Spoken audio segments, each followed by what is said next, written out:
Hello and welcome to the next episode of The Inspiring Entrepreneur. In this series, we try to learn from entrepreneurs who've done something different. Today, we have a special guest with us, a paperless CA on an autopilot mode. You are wondering what it is, right? We have with us CA Ritesh Rathi. Welcome, Ritesh, to the show.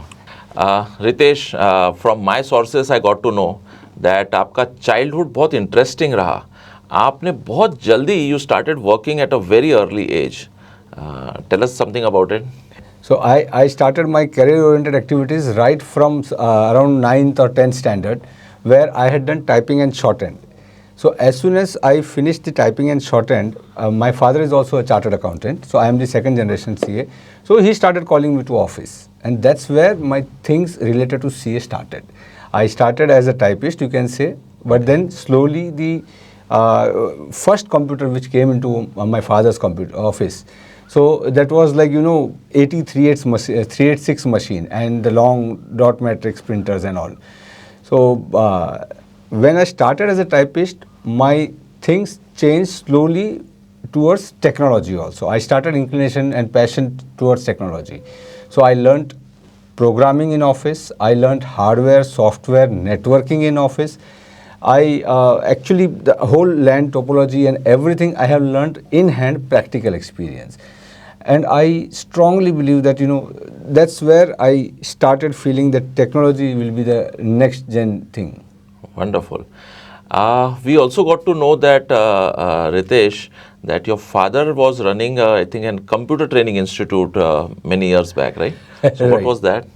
So he started, along with some of his friends, he started a training institute, and in that institute, even I was one of the professors. So I have also educated some kids, and that's how I was involved into the training center also. Oh, interesting.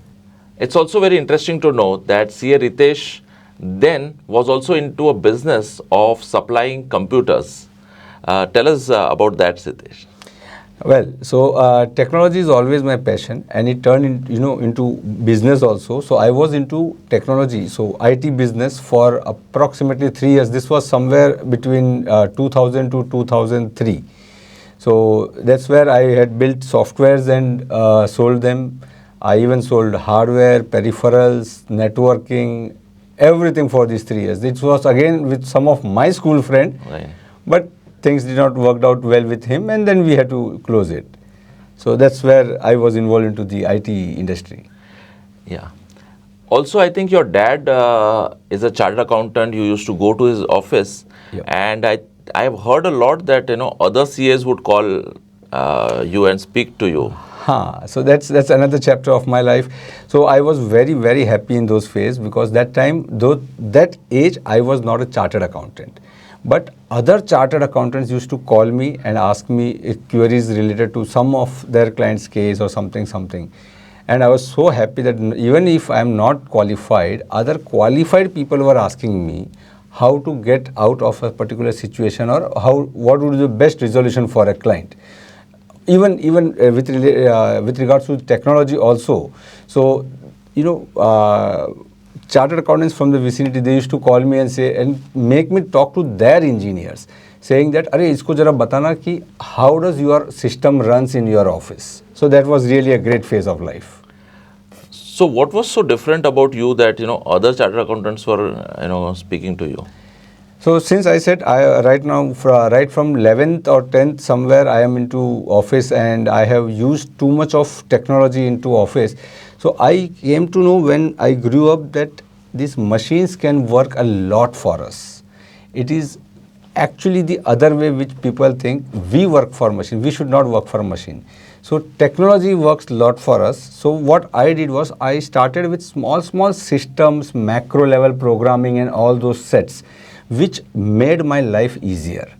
So small macro which would automate one part of the system, another macro which would automate my another part of the system. Right. So this way I started, and I made my life much easier, and even my team's life much easier. Right, wonderful, interesting.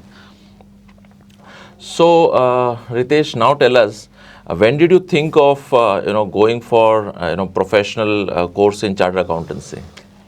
After graduation, as I said, I was into computer business, IT industry, and then when I quit from the IT industry, I actually first completed my law, then CISA, then I completed my CA. All the while, I was of course into the CA industry, but not as a CA, qualified chartered accountant. I was in my father's office only. So it's always, universal connect that. This legal, technological and the financial accounting auditing background, the convergence of all these qualities have made me what I am today. So you studied law, you completed CISA, and then also you did your chartered accountancy. Now, why did you choose these different fields? So all these fields, see, technology, I said right from initial stages, I knew that this is going to be the next gen. And in my field, to give a holistic approach to the client, there has to be legal knowledge also. Otherwise, you may not give the consultancy from all the angles to the client. Okay. So it was very important that if I complete my law, I know the legal angle also, whether whatever consultancy we are giving, is it practically applicable to that client or not, plus the technology part. Oh, okay, wonderful. And, I think the audience is very curious to know, what is this paperless office about? So what is the story behind, what really happened that you thought of, having an office which does not have papers? Okay, so as I said, my father was also a chartered accountant, and of course, he is definitely from a very different era. Initially, if you can imagine a chartered accountant's office, there used to be too many files, bundles of files or papers, documents of clients, and all the brown cupboards and everything. So when I joined and when I resumed and I started using technology, I came to know that all those documents in the files are already lying in the system. Right. And when the clients used to approach us, they used to just dump their bundle files or whatever documents they have to our office and said, "ये आप देख लेना, इसमें सब कुछ है." I am not their staff. This is not my team's job. Right. So then I understood that if I do not accept these papers, this will help us a lot, and in fact we will be much more organized also. So that's where I started feeling it's very much important that I should go for 100% paperless thing. And we converted the paperless to paperless office concept. So I have visited CA Ritesh Rathi's office many times, and the entire office has no cupboards. I was surprised to know that there is no paper. So I asked him for a notepad, and he said, "Sorry, we don't have a notepad and pen in our office." So Ritesh, the audience would like to know, how did you convert an office which was full of papers, files and cupboards into an online office? All right. So, see, of course, it took a span of around 1 or 1.5 years to convert all the physical documentation into the digital format. Right. As soon as one client came, we handed over their documents to them. Right. So this paperless concept also has one merit also, or in fact, you can say demerit for the earlier generation of chartered accountants. So there was always a concept of, if a client wants to leave the office, he will always say, मेरा file दे दो, and then CA will say पहला पैसा दे दो, right? So that was a misconception. There is no need of that file to the client. So I always say, sir, whenever you want to leave, you are free to go. I will send you my details on email, and you can pay off and you can leave. I don't have those files and anything. So this, if you are saying the initial hick of conversion, I think it took around 1.5 approximately years. And as soon as they used to come, we used to hand over their files to them. Yeah, but how did you really convert all these offices into online documents? What kind of efforts went? How did you talk to your team?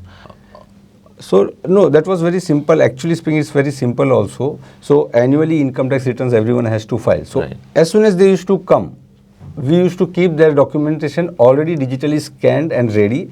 The teams were already assigned to whatever client they were assigned, and they used to do the needful for scanning and keeping all the data in digital format. So, how does really a paperless office, what are the benefits of a paperless office, especially for a profession like, a chartered accountancy? It's a boon. Definitely it's a boon. So see, basically, if you are having paperless office nowadays, we after the COVID pandemic era, we hear a lot about everyone being saying that we are online and all those stuff. But if you ask most of them that whether you have any file, physical file in office or not, Right. they would definitely say yes, there is a file of some client. Right. I always think if there is a paper in some file in the office, how can you work from home or from anywhere else? That means you are present online, but for working 100%, you need to go to office. Right. Then you are not working online. So when we went online, we understood one more thing, that when you are working online, basically you are saying it's work from anywhere culture. That means we are not confined to four boundaries or walls of our office, and we are we are virtually present 24/7 in that means in the client's office. What else the clients need?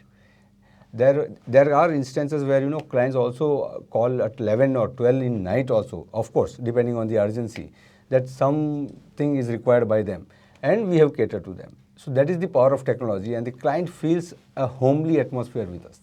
Wonderful. It's always an inclusive method when you are. I think the other benefits are that employee feels that they can work from anywhere, isn't Sure, that? sure. There are instances if you want. So I can just highlight. So there were instances where my team were having some personal functions and all in Gujarat or in Kolhapur or Rajasthan, and they said, "Sir, we are going." I was not asked a leave. They said, "Sir, we are leaving. We will be working from that place." Okay, wonderful. What else they need? They said, "We will complete our job by evening in the later part of the day. We will enjoy our function also, and we will complete the later our job also." Right. So they are definitely they enjoy much about this work from anywhere culture. Wonderful. Also, I've seen CA Ritesh that most of the time, if I tell you that let's socialize or let's do some new activity, you're always available for any new initiative that is there. So when I dug deeper, I got to know that you've set your business on autopilot mode, where it functions, not only functions on its own, but it also grows in your absence. So how did you achieve that? What was the reason you wanted to do it, and how did you achieve that? See, if I work in office, it will be always two hands working. Right? Even if I include the hands of my team, it will be limited hands. Right. The best part is if I don't work in office, Right. that would be the best part. So for this autopilot mode, what I have done is I have only learned delegation. I have delegated every activity which I am supposed to do in office. By the way, business owners struggle a lot on how to delegate. So if you could elaborate on delegation skills and how did you implement? See, delegation is very simple. It is only standardizing your systems. Okay. Once your systems are set, once everything is online and reporting mechanism is there, I think there is no issues or no worries in the delegation part. Okay. So that's where I am as I said, I am also CISA and ISA. So I have set all the systems in place. Right. So I am only a SOS button for the office. I am nowhere in the job role or job framework in the office. But it's not just about setting processes and systems. I think it's also about training and developing a team to follow the system. One of my friend who is into ISO certification, he says, systems we can develop, but we need people who can actually also follow that systems. So what is it that you've done to train your team? And I've seen your team working really excellently from anywhere. So what did you do to train your team to do that? Right. So this delegation part, I have actually trained my team also to delegate. Oh, okay. Interesting. So when I say it's a whole set of hierarchy. Right. So my senior person, he knows what to delegate to his hierarchy, lower hierarchy. Right. So everywhere delegation is there, even in my team also. And of course the online thing that helps a lot, because every Saturday we have half a day for training part. Oh. So training is also an ongoing process in our office then. Oh. So what are other benefits of setting your business on autopilot, using and infusing technology in your CA profession? See, infusing technology in the CA profession, so systems, as I said, systems have to be set along with the technological part. So like there is a system of one maker and two checker concept. Okay, yeah. Simple. That comes, it is more sort of quality control for the work. Right. So one person will make something and 2% will vouch and check the same, and then only it is submitted or filed. Now this simple process is having very minute detailing, like for example, evidential communication. Right. So when we say evidential communication, when we say one maker, two checker concept, so everything is documented because a person will send through email for checking, the checkers will raise their queries, or they will conclude and reply via email. So everywhere it is if evidential communication, which helps a lot in our industry because responsibility and accountability, both these factors need to be taken care of. Otherwise, you will lose the quality control part. Also, a lot of business owners, have a fear of losing control when setting a business on autopilot mode. So, what would you like to say about that? See, fear of loss of control, I think gone are those days now. Yeah. Everything is open, everything is available on net, everyone knows everything. It is, if you fear that there will be loss of control, you cannot run a business without that. Right. You will have to delegate, without which it is not possible to sustain in near future then. Wonderful. So that brings us to the last question with this discussion with CA Ritesh Rathi. A lot of professionals, like, let's say doctors who run hospitals, there are lawyers who run, law companies, there are chartered accountants who are operating companies, large companies, and also there are a lot of professionals who would like to set up their business on autopilot mode and by infusing technology. So what is the message that you have for them? Well, to reply to this, I would say there are two things. One, of course, the technological part, which is to be infused in every minute detail of your office or your organization. So let it be through CCTV camera till the output-oriented activity in your organization. Just buying a computer or a laptop is not infusing technology. You have to see to it that technology is involved in every small set of your systems. So the machine should be working, not you. You should make the machines work. That's where technology should be involved. Plus, the second part is delegation. You will have to give up the fear of loss of control. Otherwise, you cannot grow ahead. So I think these two factors are, something which everyone has to take care in their personal organization. With that, we come to the end of this episode. Thank you, CA Ritesh Rathi, for being on our show. And I'm sure this discussion will inspire a lot of professionals to not only set their business on autopilot mode, but also to use technology in various innovative ways to make themselves free from day-to-day business operations. Thank you very much for being on our show. Thank you. Thank you, sir.